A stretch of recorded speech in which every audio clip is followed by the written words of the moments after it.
They were two of the architects of the Conservatives' 2010 election campaign, but now the relationship between the Prime Minister and the former party treasurer, Lord Ashcroft, has descended into acrimony with the publication of sensational and lurid allegations about Mr Cameron's student days.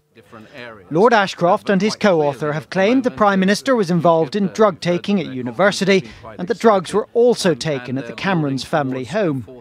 This is a biography, and it's the job of a biographer, or two biographers in this case, to paint as full a possible picture of a character, and that means the good, the bad and the ugly.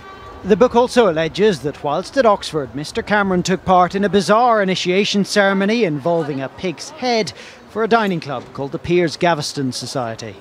It's an account that was given to us by an MP, and I absolutely won't be going into which MP gave us that account. Do you believe them? Do you think it's true? Well, it's not. The way we've written it in the book is we've presented what we were told, and we've left it for people to decide whether they think it's true. But an Oxford contemporary, who's also written about Mr Cameron's university days, has his doubts. I spoke to one of the founders of the Piers Gaveston Society this morning, and he said there is no initiation rite to become a member. It's just a bunch of mates getting together to throw parties. So the whole thing just doesn't stack up.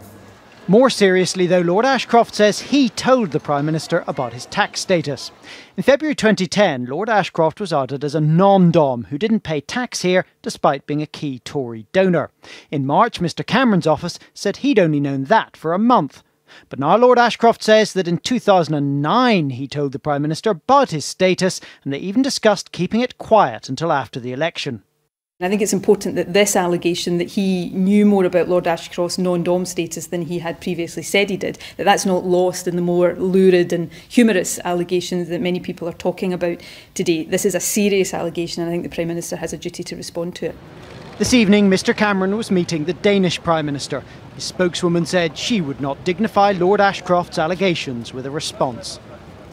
Lord Ashcroft said today his relationship with the Prime Minister had been strained ever since Mr Cameron reneged on a deal to give him a good job in government after the 2010 election.